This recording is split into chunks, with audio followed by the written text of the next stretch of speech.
سلام وقتتون بخیر. انشالله که جور و صحت و سلامت باشه. دوستای عزیز، امروز بازم یک ویدیوی دیگه میگیرم از منبر پلیاجی. اما این ویدیو من متفاوت، این دفعه کمک کردم از طرف یک از دوستا دیگه، از طرف شاولی طاهری مبلغ 15000 افغانی آوردم که اینه یک ورده میره حساب کو بیدید. این از وقت تول مسئولین جمعه آقای حیدری این پیسر حساب کو تول کو کم نیه. یک دو سه چهار پنج شش یم هفت یم هشت یم نه یم 10 یم 11000 یم 12000 اینم 13000 اینیشم 14000 اینیشم 15000 افغانی.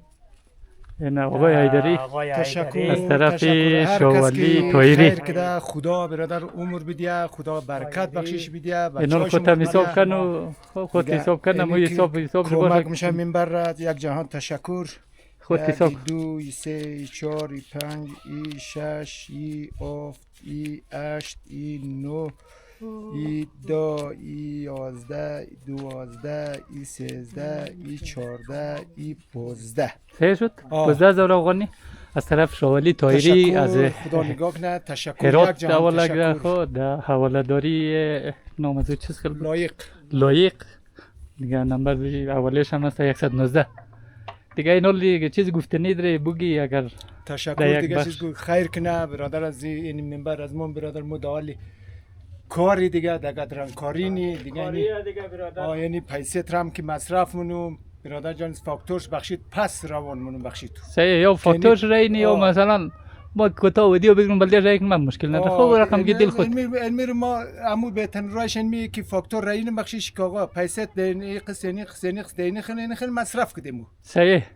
یعنی این در بخشی مثلا یا ظرفدانی یا مثلا بخشی برادر آشپزخانه یا مثلا بخشی برادر جان عزیز دیشویی طبقه بالا. خب این دمی در جایش هر جایش که مصرف شد خلاص همو چیزی میگی دیگه اینا از دوستای دیگه اگر از دوستای دیگه هم تقاضات رو مرکز که برادر صدای از مور میشنه و برادر جان عزیز تقاضات ری که منبر از مور برادر دوالی تندرک دویا پیسه میسر نیه. اگر کدام دوستا اگر کمک خیر کرد بخشی خدا اجرش بیدیه.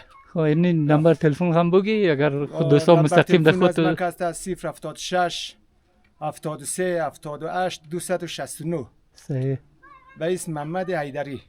دوستای عزیز اگر در واتساپ از من پیام دادید یا پیسه ولک دید ما این پیسه‌اش میرم تول هر کس که بگید تی آقای چی آقای حیدری باشه چی کسی دیگه باشه تول اون دو نفر منو ما بلدیشم ویدیوی تاییدیه میگیرم بلدیشم رایینم دیگه مثلا هر کس که باشه خو مو چیزی دیگه ما خو بین شما بین از این نفرایی که در منبر کار نه یا مسئولین در منبر هست یک پول ارتباطم. تشکر. دیگه چیز کار ندارم. نگاه کنه کسایی که مثلا کمک میشه خدا خیر بده بچه‌هاشون بده سفر به خطر کنن.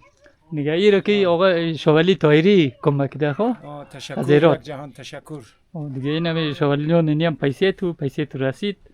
اگه در گیر ما ریشت خواهد کندم. اینه دیگه این دوستایی که من کارای منده دیگه کارای خودکاریش زیاد منده. انشالله که وایشی به نظر در بودجه داره اگه هزینه‌اش بود. بودجه کمه دیگه. اون کم دوستا برادرها کمک میشه دیگه اون مورد دیگه مصرف مونی دیگه. صحیح. روزا ماته میره. خب دیگه گفتنی نداره دیگه؟ نه دیگه تشکر یک جهان. پول دیگه میره تامل از منه که نی گم نشنه. یک شب دوز خب صحیح. دوستا دیگه این کتا ویدیو بلدیشم گرفتم. انشالله که وقتشم خوش باشه. خدا یار و نگهداری کلگیش.